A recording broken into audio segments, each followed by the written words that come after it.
Hi friends, कैसे हैं आप लोग। आप देख रहे हैं शाही पाठशाला और मैं हूं बीके सिंह। मध्यकालीन भारत के इतिहास को अभी हम लोग पढ़ने जा रहे हैं। मध्यकालीन भारत के इतिहास का प्रारंभ अरब आक्रमणकारी से शुरू होता है और मैंने यहाँ पर अरब आक्रमणकारी के कुछ पॉइंट्स को लिया है। आइए देखते हैं क्या है वो पॉइंट्स। लगभग 632 ईस्वी में हजरत मोहम्मद की मृत्यु के उपरांत 6 वर्षों के अंदर ही उसके उत्तराधिकारियों ने सीरिया, मिस्र, उत्तरी अफ्रीका, स्पेन एवं ईरान को जीत लिया। नेक्स्ट पॉइंट है, लगभग 712 ईस्वी में हज्जाम के भतीजे एवं दामाद, एक ही व्यक्ति है। चूँकि मुस्लिम में शादी होती है, सिर्फ सगे बहन से शादी नहीं होती है, बाकी शादी होती है एक परिवार में, इसलिए उसका भतीजा भी था और दामाद भी था। कौन? मोहम्मद बिन कासिम ने 17 वर्ष की अवस्था में सिंध के अभियान का सफल नेतृत्व किया। तो इस प्रकार से क्या हो जाता है कि भारत पर आक्रमण करने वाला प्रथम मुसलमान कौन थे? मोहम्मद बिन कासिम। मोहम्मद बिन कासिम कौन थे? अरबी थे, अरब आक्रमणकारी थे। ठीक है, तो आपसे प्रश्न बनता है यहाँ पर कि भारत पर आक्रमण करने वाला प्रथम अरबी कौन थे? तो आपका उत्तर हो जाता है मोहम्मद बिन कासिम। तुर्क आक्रमणकारी, पहला पॉइंट है, अल्पतगिन नामक एक तुर्क सरदार ने गजनी ये प्लेस का नाम है, जगह का नाम है, गजनी में स्वतंत्र तुर्क राज्य की स्थापना की। और उसके बाद 977 ईस्वी में अल्पतगिन के दामाद सुबुक्तगिन ने गजनी पर अपना अधिकार कर लिया। वही गजनी है। उसके बाद क्या होता है कि भारत पर आक्रमण करने वाला प्रथम तुर्की कौन हो जाता है? मुसलमान। तुर्की मुसलमान कौन होता है? सुबुक्तगिन, यही अल्पतगिन का दामाद। आगे बढ़े तो सुबुक्तगिन की मृत्यु के उपरांत यानी मृत्यु के बाद उसका पुत्र महमूद गजनबी गजनी की गद्दी पर बैठा। गजनी पर पहले अल्पतगिन का अधिकार हुआ, अल्पतगिन के बाद उसका दामाद सुबुक्तगिन ने लिया और सुबुक्तगिन की मृत्यु के बाद उसका पुत्र महमूद गजनबी गद्दी पर बैठा। कहाँ? गजनी की गद्दी पर। अगला पॉइंट है, महमूद ने बगदाद के खलीफा से यामीनुद्दौला तथा अमीन उल मिल्लाह की उपाधि प्राप्त किया तथा प्रतिज्ञा लिया कि वह प्रति वर्ष भारत पर आक्रमण करेगा। अगला पॉइंट है, अपने भारत आक्रमण के समय महमूद ने जिहाद का नारा दिया था। भारत आक्रमण के समय महमूद ने कौन सा नारा दिया था? जिहाद का नारा दिया था और अपना नाम बुत शिकन रखा था। बुत शिकन। महमूद के भारत आक्रमण के समय उसके साथ प्रसिद्ध इतिहासकार, गणितज्ञ, भूगोलवेत्ता, खगोलज्ञ एवं दर्शन शास्त्र के ज्ञाता किताबुल हिंद के लेखक अलबरूनी भारत आया था। किताबुल हिंद के लेखक कौन है? अलबरूनी। इस प्रकार के लोग जिनके इतिहास, गणित, भूगोल, खगोलज्ञ, दर्शन शास्त्र सभी विषयों में जानकारी रखने वाले हो, उनको दार्शनिक भी कहते हैं। लेखक, दार्शनिक। तो कौन भारत आए थे? महमूद के साथ अलबरूनी भारत आए थे। अलबरूनी की लिखी पुस्तक का क्या नाम है? किताबुल हिंद।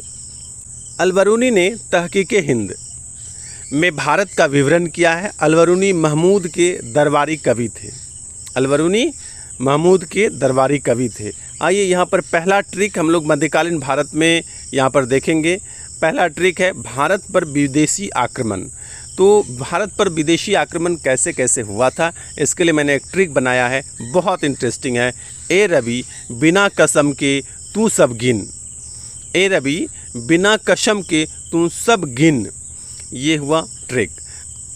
ट्रिक का भाव आप समझ गए हैं कि रवि से कहता है, ए रवि बिन कसम के, यानी किसी भी कसम के नहीं, बिना कसम के तू सब गिन। और इसका अर्थ है, ए रवि मतलब अरबी, बिन कसम के यानी बिन कासिम। ठीक है, बिन कसम का मतलब क्या हुआ? बिन कासिम। बिन कसम का अर्थ हुआ बिन कासिम। ए रवि का मतलब हुआ अरबी, यानी अरबी जो था वह बिन कासिम था, मोहम्मद बिन कासिम था। तू मतलब तुर्की, शबगिन मतलब सुबुक्तगिन। तुर्की कौन था? सुबुक्तगिन। तुर्की आक्रमणकारी है सुबुक्तगिन और अरबी आक्रमण कौन थे? मोहम्मद बिन कासिम। आइए मोहम्मद गौरी का भारत आक्रमण पढ़ते हैं। शिहाबुद्दीन उर्फ मुइजुद्दीन मोहम्मद गौरी ने भारत में तुर्क राज्य की स्थापना की। दूसरे आक्रमण के अंतर्गत गौरी ने 1178 ईस्वी में गुजरात पर आक्रमण किया। यहाँ पर सोलंकी वंश यानी चालुक्य का शासन था।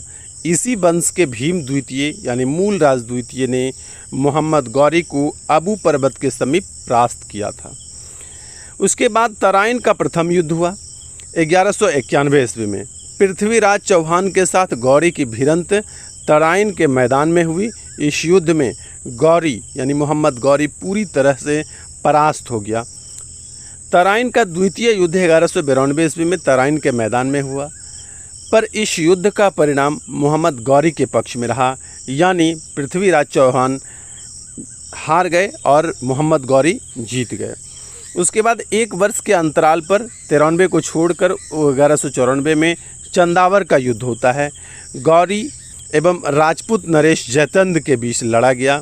इस युद्ध में जयचंद हार जाते हैं और मोहम्मद गौरी पुनः एक बार जीत जाता है।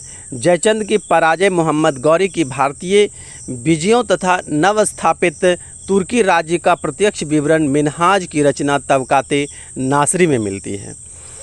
ऐबक ने अपनी महत्वपूर्ण विजय के अंतर्गत 1194 में अजमेर को जीतकर यहाँ पर स्थित जैन मंदिर एवं संस्कृत विश्वविद्यालय को नष्ट कर उसके मलबे पर क्रमशः किताबुल इस्लाम एवं 2.5 दिन के झोपड़े नामक मस्जिद का निर्माण करवाया। गौरी की मृत्यु के बाद उसके गुलाम सरदार कुतुबुद्दीन ऐबक ने 1206 ईस्वी में गुलाम वंश की स्थापना की। अब यहाँ पर एक दो क्वेश्चन आपके पास आया कि 2.5 दिन के झोपड़े का निर्माण किसने करवाया था? तो यही ऐबक ने, यानी कुतुबुद्दीन ऐबक ने। किताबुल इस्लाम नामक मस्जिद का निर्माण भी किसने करवाया?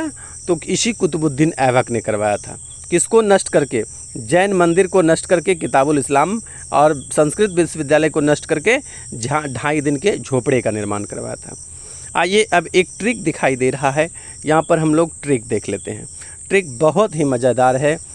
भारत पर विदेशी आक्रमणों का क्रम बिना कसम के शब-दिन गजब किया गौरी ने। बिना कसम के शब-दिन गजब किया गौरी ने।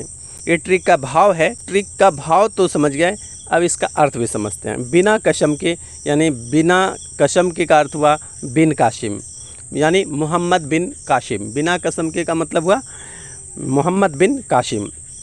सब दिन का मतलब हुआ शुभुक्त गिन। सब दिन का मतलब हुआ शुभुक्त गिन। गजब मतलब मोहम्मद गजनबी और गौरी का मतलब हुआ मोहम्मद गौरी। इसका मतलब क्या हुआ कि भारत पर विदेशी आक्रमण का जो क्रम है सबसे पहले किसने किया था? मोहम्मद बिन कासिम ने। दूसरा किसने किया? शुभुक्त गिन ने। तीसरा किसने किया? मोहम्मद गजनबी ने। गजब मतलब गजनबी और गौरी मतलब मोहम्मद गौरी। चौथा आक्रमणकारी थे मोहम्मद गौरी। यदि आपसे अब यहाँ पर बात आती है कि यदि चारों ऑप्शन में रहे और पूछेगा कि सबसे बाद में आक्रमण किसने किया, तो आप ट्रिक में कभी भी नहीं भूलेंगे। जबकि ट्रिक नहीं याद है तो आपके मन में कन्फ्यूजन हो सकता है। इसलिए ट्रिक जो है बड़े एग्ज़ाम के लिए, खासकर बीपीएससी जैसे बड़े एग्ज़ाम के लिए आपको बहुत बहुत ज़रूरी हो जाता है। अगला ट्रिक है मोहम्मद गजनबी के समय भारत आए विद्वान, उनके साथ कौन कौन विद्वान आए थे? फूफा जी आए थे। कौन आए थे? FUFA, फूफा जी। F का मतलब फारूकी, U मतलब उत्वी, F मतलब फिरदौसी और A मतलब अलबरूनी। ये विद्वान जो है भारत आए थे।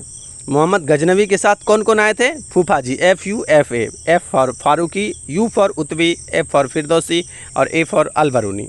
तो ये आपको याद रखना है। आइए अगला ट्रिक समझते हैं। पहले यहाँ पर एक ट्रिक है, देख लेते हैं। मोहम्मद गौरी का भारत आक्रमण। PMCH 1 तारा 2 तारा, चंदा में चंदहारा। चंदा में चंदहारा। चंदा मतलब चंदावर का युद्ध हुआ था, तो चंद हार गया था, मतलब जयचंद हार गया था। PMCH 1 तारा 2 तारा है। PMCH, P का मतलब पृथ्वीराज चौहान ने मोहम्मद गौरी को हरा दिया था। M मतलब मोहम्मद गौरी। मोहम्मद गौरी ने पृथ्वीराज को हराया। एक बार पृथ्वीराज पहले जीता था, उसके बाद दूसरी बार मोहम्मद गौरी जीत गया। ठीक है, ये 1 तारा 2 तारा हुआ। यानी 1 मतलब तराइन का प्रथम और 2 तारा का मतलब तराइन का द्वितीय युद्ध। 1191 में प्रथम युद्ध हुआ था, 1192 में द्वितीय युद्ध हुआ। अब CH का मतलब जयचंद है, चंद। CH फॉर चंद, जयचंद। जयचंद एक ही लड़ाई लड़े थे मोहम्मद गौरी से, वो हार ही गए थे जयचंद। मोहम्मद गौरी की जीत हो गई थी। ये चंदावर में युद्ध हुआ था। चंदा में चंद हारा, यानी चंदावर में युद्ध हुआ था और चंद हार गया, जयचंद हार गया था। ठीक है, अब यहाँ पर दिल्ली सल्तनत पर गुलाम वंश की स्थापना हो जाती है और शुरुआत होता है 1206 ईस्वी से लेकर के 1526 ईस्वी तक। तो हम लोग सबसे पहले यहाँ से ट्रिक का जो बौछार शुरू होता है वो निश्चित रूप से आपको बहुत ही रोमांचित कर देता है। तो आइए सबसे पहले हम लोग ट्रिक देखते हैं दिल्ली सल्तनत का प्रमुख राजवंश। दिल्ली सल्तनत पर जो शुरुआत होती है राजवंश की वो होता है गुल खिला के तू शैया ला दो। ये ट्रिक का भाव याद रहने वाला है कि जैसे ही एक बार पढ़े आपको कभी भुलाने का नाम ही नहीं लेंगे। गुल खिला के तू शैया ला दो, ये भाव है ट्रिक का। अब अर्थ भी देख लेते हैं। गुल मतलब गुलाम वंश, गुल मतलब गुलाम वंश, खिला मतलब खिलजी वंश, खिला मतलब खिलजी वंश, ठीक है। तू मतलब तुगलक वंश, सैया मतलब सैयद वंश, लादो मतलब लोधी वंश। एक एक ट्रिक का जो मीनिंग है ना, लगभग जैसा लिखा गया वैसा ही मीनिंग है, बहुत दूर दूर नहीं है। तो गुल खिला के तू शैया ला दो, गुल मतलब गुलाम वंश, खिला मतलब खिलजी वंश, खिला के मतलब खिलजी वंश, तू मतलब तुगलक वंश, सैया मतलब सैयद वंश, लादो मतलब लोधी वंश। तो इस प्रकार से आप लोग देख रहे हैं कि गुलाम वंश का जो शासनकाल रहा 1206 से 1290 ईस्वी तक, खिलजी वंश 1290 से 1320 ईस्वी तक, तुगलक वंश 1320 से 1414, सैयद वंश 1414 से 1451 ईस्वी तक और लोधी वंश 1451 से लेकर के 1526 ईस्वी तक रहता है। उसके बाद दिल्ली सल्तनत समाप्त होकर मुग़ल राजवंश की शुरुआत हो जाती है। वहाँ से बाबर का आक्रमण शुरुआत होता है। तो बाबर जब हम लोग पढ़ेंगे ना तो वहाँ भी गजब गजब ट्रिक आपको मिलने वाला है। लेकिन आज इतना ही। बहुत बहुत धन्यवाद।